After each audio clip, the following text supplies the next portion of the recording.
Hi hello and welcome to JKP sub inspector classes. उम्मीद करता हूं कि आप सब अच्छे से होंगे, खैरियत से होंगे। आज से मैं आप लोगों के साथ जर्नी स्टार्ट करने वाला हूं आपके जेकेपी सब इंस्पेक्टर एग्जाम के लिए with computer subject. In short मैं आप लोगों को कंप्यूटर पढ़ाने वाला हूं जेकेपी सब इंस्पेक्टर के लिए। और आज की इस वीडियो में मैं बेसिकली किसी पर्टिकुलर टॉपिक पे बात नहीं करने वाला। आज हम लोग सिर्फ कंप्यूटर सब्जेक्ट के ऊपर बात करेंगे और मैं आप लोगों को कंप्यूटर का ओवरव्यू दूंगा और दूसरी चीज आपको बताऊंगा कि किस तरह से मैं इस सब्जेक्ट को कवर अप करने वाला हूं आपके जेकेपी सब इंस्पेक्टर एग्जाम के लिए। मेरी क्या अप्रोच रहने वाली है, मैं कैसे पढ़ाऊंगा, कैसे टॉपिक्स कवर करूंगा, आपका सिलेबस कवर करूंगा और आप लोगों ने किन किन चीज़ों पे ज़्यादा फोकस देना है।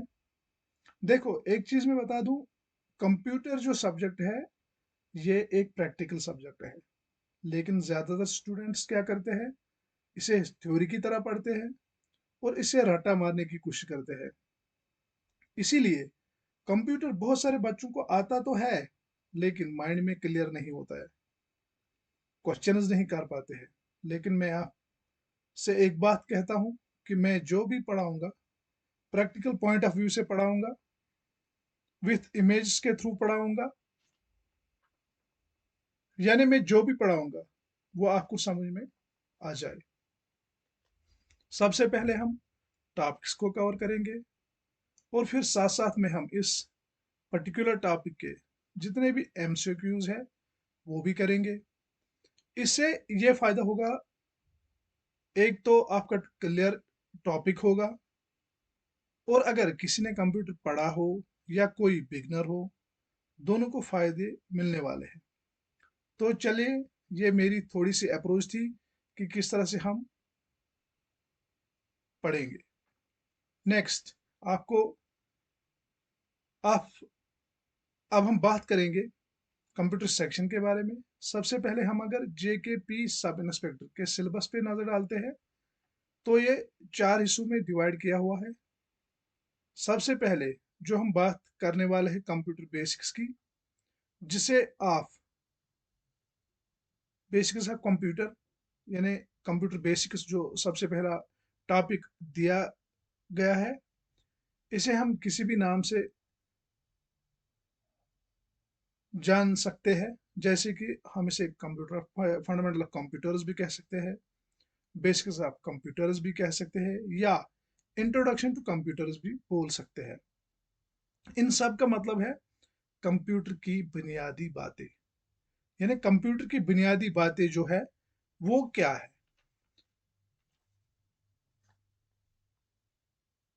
ये था ओवरव्यू पहले पर्टिकुलर टॉपिक का, जिसमें आपको एक एक चीज क्लियर करूंगा ताकि दोबारा आपको पढ़ने की जरूरत ना पड़े। ठीक है, तो सबसे पहले हम आ जाते हैं सिलेबस की ओर।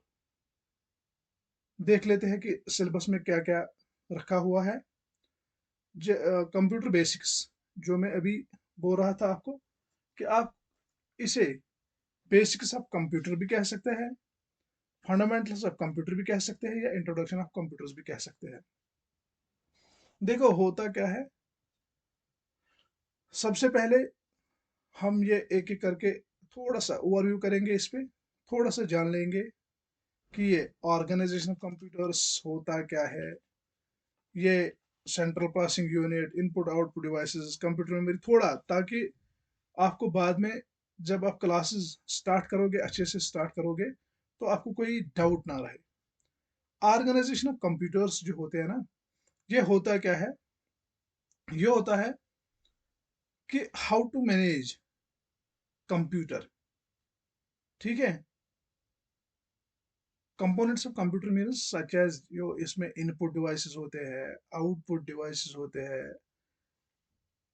ऑर्गेनाइजेशन ऑफ कंप्यूटर में कंप्यूटर किस चीज का बना हुआ होता है, कौन सी चीजें अटैच होती है इसके साथ, कैसे काम करते हैं वो, फंक्शंस कैसे करता है, डेटा कैसे इनपुट लेता है, प्रोसेस कैसे करता है, आउटपुट कैसे देता है, उन सब चीजों को हम बोलते हैं ऑर्गेनाइजेशन ऑफ कंप्यूटर। ठीक है।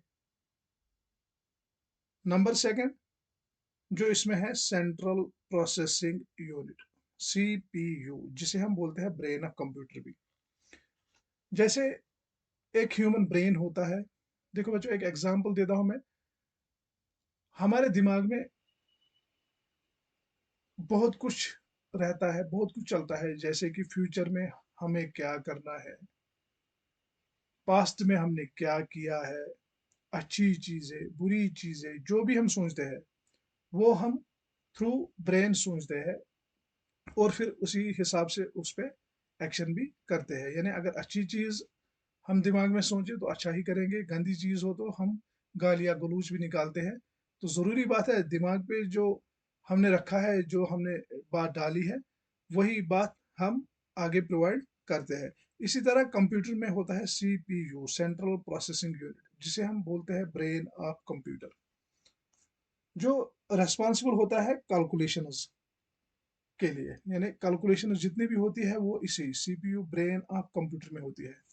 बहुत सारे बच्चों के दिमाग में अभी तक ये बात नहीं आती होगी, लेकिन उनसे मेरी ये इल्तिजा है, दरख्वास्त है कि आप हमारे इस यूट्यूब चैनल पे बने रहे, क्लासेस अटेंड करते रहे।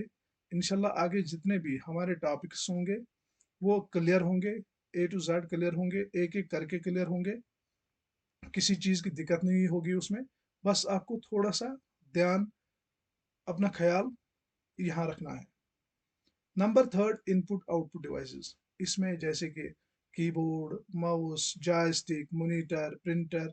बहुत सारे बच्चों को पता होगा, बहुत सारे बच्चों को पता होगा कि इनपुट डिवाइसेस कीबोर्ड है, माउस है या मॉनिटर है, प्रिंटर है, लेकिन नहीं, इतने ही नहीं है। मैं आपको इतने इनपुट डिवाइसेस और आउटपुट डिवाइसेस बताऊंगा कि आपने इससे पहले कभी सुने ही नहीं होंगे। इतनी सारी इनपुट डिवाइसेस और आउटपुट डिवाइसेस मैं बताऊंगा। वो हम आगे जाके जितने भी क्लासेस होंगे इस पे, वो हम उसमें इन ब्रीफ डिस्कस करेंगे कि इनपुट डिवाइसेस क्या होते हैं, आउटपुट डिवाइसेस क्या होते हैं। इसके बाद हमारा और एक जो इसी में टॉपिक है वो है कंप्यूटर मेमोरी का। कंप्यूटर मेमोरी ये होती क्या है? ये एक स्टोरेज यूनिट होता है जहाँ पे हम डेटा स्टोर कर सकते हैं, टेम्पोररी कर सकते हैं या परमानेंट कर सकते हैं। ठीक है। इसमें रैम आती है, रोम आता है, जिसे हम बोलते हैं परमानेंट मेमोरी या टेम्पोररी मेमोरी या वोलोटाइल मेमोरी, नॉन वोलोटाइल मेमोरी, ये सब हम आगे जाके देख लेंगे।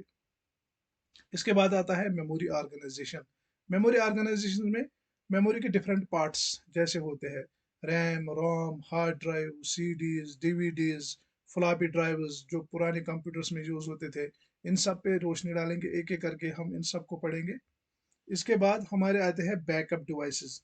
बैकअप डिवाइसेस मीन्स अगर हमने कंप्यूटर में कोई डेटा सेव किया हुआ हो, वो डेटा उसका हमें एक बैकअप चाहिए। मीन्स अगर कंप्यूटर से वो किसी तरीके से डिलीट हो या कुछ भी हो उनके साथ, तो उनके लिए एक हमारे पास बैकअप रहना चाहिए। वो बैकअप हम कैसे लेते हैं, किन चीज़ों पे लेते हैं, किस तरीके से लेते हैं, उन्हें हम कहते हैं बैकअप डिवाइसेस। जैसे कि हमारी हार्ड ड्राइव होती है, यूएसबी ड्राइव होती है, क्लाउड स्टोरेज होती है, और बहुत सारी बैकअप डिवाइसेस है जिनमें हम बैकअप उठा सकते हैं किसी भी फाइल का, किसी भी फोल्डर का। ठीक है। इसके बाद हमारा जो नेक्स्ट आता है वो है पोर्ट्स। पोर्ट्स क्या होता है?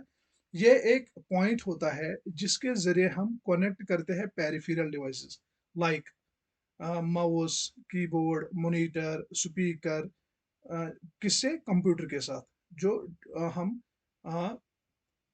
कनेक्ट करते हैं पेरिफेरल डिवाइसेस, वो करते हैं थ्रू पोर्ट्स के जरिए। या हम ऐसे भी बोल सकते हैं कि ये एक इंटरफेस होता है between external devices as well as computer. ठीक है। पोर्ट्स बहुत सारे हुए हैं, बहुत सारे मैं पढ़ाऊंगा आपको पोर्ट्स एक एक करके। जैसे कि यूएसबी पोर्ट्स है, सीरियल पोर्ट्स है, इथरनर पोर्ट है, डिस्प्ले पोर्ट्स है, डीवीडी पोर्ट्स है, एचडीएमआई पोर्ट्स है, वीजीए पोर्ट्स है, मॉडेम पोर्ट्स है, ऑडियो पोर्ट्स है, वीडियो पोर्ट्स है, RJ45 पोर्ट्स है। एग्जाम में ये सारे आते हैं कि RJ45 पोर्ट कौन सा पोर्ट होता है और किस किस लिए यूज होता है, या यूएसबी पोर्ट जो होता है वो किसके लिए यूज होता है। जैसे कि यूएसबी पोर्ट हमारा कीबोर्ड कनेक्ट करने के लिए यूज होता है या माउस कनेक्ट करने के लिए होता है, जिन्हें हम प्लग एंड प्ले डिवाइस भी बोलते हैं। या हमारा प्रिंटर जो होता है वो हम थ्रू यूएसबी पोर्ट कनेक्ट करते हैं, ठीक है। ऐसे ही बहुत सारे ऑडियो पोर्ट जिसे हम स्पीकर्स कनेक्ट कर सकते हैं, वीडियो पोर्ट्स जिससे हम और बाकी डिवाइसेस कनेक्ट कर सकते हैं। ये सारी चीज़ें हम एक एक करके पढ़ेंगे। इसके बाद हमारा आता है विंडोज़ एक्सप्लोरर। विंडोज़ एक्सप्लोरर होता क्या है? ये वो जगह होती है कंप्यूटर में जहां आप एक्सेस करते हो या व्यू करते हो या मैनेज करते हो फाइल्स को, उस चीज़ को हम बोलते हैं विंडोज़ एक्सप्लोरर। ये एक अच्छा टॉपिक है।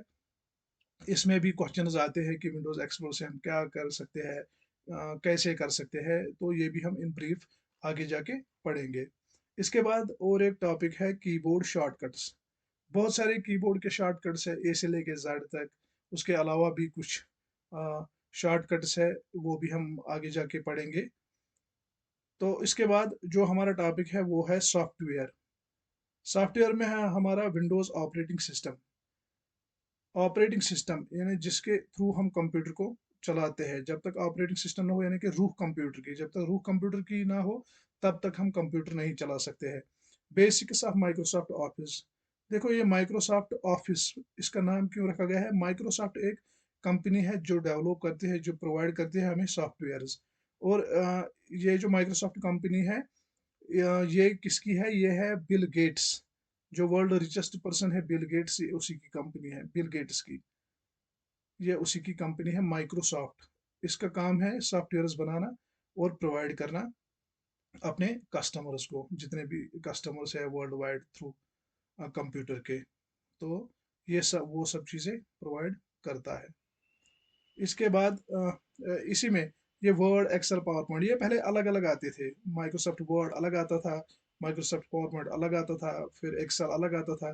फिर इसी बिल गेट्स ने ये सोचा कि मेरे जितने भी यूजर्स हैं उनको प्रॉब्लम हो जाती है ये सॉफ्टवेयर खरीदने में, तो उन्होंने इन सब को कलेक्ट करके एक ही अ, एक एक ही सॉफ्टवेयर में रखा, जिसका नाम रखा गया माइक्रोसॉफ्ट ऑफिस। यानी हमें एक ही सॉफ्टवेयर खरीदना पड़ता है इन सब चीज़ों के लिए, जैसे कि हम डॉक्यूमेंटेशन करनी हो, हमें प्रेजेंटेशन देनी हो कोई हमें, या कोई स्प्रेडशीट बनाना हो, या कोई डेटाबेस बनाना हो, तो वो सारी चीज़ें इन्हीं में होती है, वर्ड, एक्सेल और पावर पॉइंट में।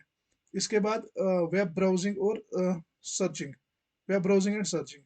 वेब ब्राउजिंग एंड सर्चिंग ये भी हम आगे जाके पढ़ेंगे कि कैसे हम ब्राउज कर सकते हैं, सर्च कर सकते हैं। लेकिन एक चीज़ याद रखनी हो इसमें कि हम तब तक ना डाउनलोड, ना अपलोड, ना वेब ब्राउजिंग, ना सर्चिंग कर सकते हैं, ना ईमेल्स भेज सकते हैं, ना रिसीव कर सकते हैं, जब तक हमारे कंप्यूटर को इंटरनेट कनेक्ट ना हो। यानी एक इंटरनेट कनेक्शन की ज़रूरत रहती है हमें। अगर हो तो हम ये चीज़ें कर सकते हैं, अगर नहीं तो हम नहीं कर सकते हैं। वेब ब्राउजिंग एंड सर्चिंग ये आगे जाके हम पढ़ेंगे। डाउनलोडिंग एंड अपलोडिंग, यानी कैसे हम डाउनलोड कर सकते हैं किसी भी चीज़ को, कोई इंफॉर्मेशन आपको नेट से ज़रूरत होती है। जैसे कि मोबाइल फ़ोन्स पे आप कोई गाना सुनना हो या कोई और सुनना हो, या डाउनलोड करना होता है कोई सॉन्ग, ऑडियो हो, वीडियो हो। बहुत सारी एप्लीकेशंस आती है जहाँ से आप ये ऑडियोज़ डाउनलोड कर सकते हो, वीडियोज़ डाउनलोड कर सकते हो, रख सकते हो अपने फ़ोन में। और जब भी फ्यूचर में आपको वो सुनने की ज़रूरत पड़ती है या देखने की ज़रूरत पड़ती है, तो आप वो ओपन कर सकते हैं। उसे कहते हैं हम डाउनलोडिंग। और अपलोडिंग होती है कि जो हम अपलोड करें इंटरनेट पे। यानी फॉर एग्जांपल जैसे कि हम व्हाट्सएप चला रहे हैं, फेसबुक चला रहे हैं, या टेलीग्राम चला रहे हैं, या और कुछ चला रहे हैं, जहाँ पे हम अपनी इमेजेस, अपने वीडियोस, अपने ऑडियोज रिकॉर्ड करके अपलोड करते हैं, उसे कहते हैं हम अपलोडिंग। मीन्स डाउनलोडिंग मतलब जो हम कंप्यूटर से ले रहे हैं, अपलोडिंग मीन्स जो हम कंप्यूटर पे चढ़ा रहे हैं, कंप्यूटर पे चढ़ा रहे हैं। और नंबर फोर्थ इसमें आता है मैनेजिंग एन ईमेल अकाउंट। यानी ईमेल अकाउंट हम कैसे मैनेज कर सकते हैं, कैसे बना सकते हैं, कैसे ओपन कर सकते हैं, कैसे उसमें मेल्स कर सकते हैं, ठीक है। मेल कुछ भी हो सकती है, ऑडियो हो सकती है, वीडियो हो सकती है, इमेज हो सकती है, टेक्स्ट हो सकता है। ये सारी चीज़ें हम कैसे कर सकते, ई बैंकिंग, ठीक है। ये कैसे करते हैं हम, ई बैंकिंग कैसे कर सकते हैं हम थ्रू इंटरनेट, ये भी हम आगे जाके देख लेंगे। इसके बाद जो सिलेबस में टॉपिक दिया गया हुआ है वो है basics of network and cyber security. इसमें नेटवर्क डिवाइसेस एंड प्रोटोकॉल्स, यानी कौन कौन से डिवाइसेस हैं नेटवर्क के, और प्रोटोकॉल्स कौन कौन से यूज होते हैं, कहाँ पे, यानी डेटा ट्रांसफर करने के लिए कौन सा प्रोटोकॉल यूज होता है, पैकेट डिलीवर करने के लिए कौन सा प्रोटोकॉल यूज होता है, एक ईमेल भेजने के लिए कौन सा प्रोटोकॉल यूज होता है। वीडियो के लिए कौन सा वीडियो फाइल भेजने के लिए कौन सा प्रोटोकॉल यूज होता है, ये सब चीज़ें प्रोटोकॉल में आते हैं। और इसके बाद है network and information security threats, यानी कौन कौन से थ्रेट्स हमें नेटवर्क पे आ सकते हैं जो हमारे डेटा को खराब कर सकते हैं, हमारे कंप्यूटर को खराब कर सकती है। उसमें से नंबर फर्स्ट हैकिंग है, नंबर सेकंड वायरस है, नंबर थर्ड वर्म्स है, ट्रोजन्स है। तो ये वो चीज़ें हैं जिनसे हमारा डेटा सेफ नहीं रहता है। हमारा डेटा कंप्यूटर से ख़त्म हो जाता है या चोरी हो जाता है। हम प्रोटेक्ट नहीं कर सकते अपने डेटा को इन सब चीज़ों से। और लास्ट वन जो है इन्होंने दिया हुआ है प्रिवेंटिव मेजर्स, यानी कौन कौन से चीज़, कौन सी चीज़ हमें ऐसी करनी हो कंप्यूटर में कि हमारा डेटा हैक ना हो, उसमें वायरसेस ना आ जाए, वर्म्स ना आ जाए या ट्रोजन्स ना आ जाए। ये भी वायरस के वायरसेस जितने भी है वो हमारे कंप्यूटर में ना आए, उनसे हम सेफ कैसे रहे, कैसे हम प्रिवेंट कर सकते हैं अपने कंप्यूटर को। ये सारी चीज़ें हम देखेंगे आगे, जो हमारा आगे आने वाला क्लास होगा तो उसमें हम ये देख लेंगे।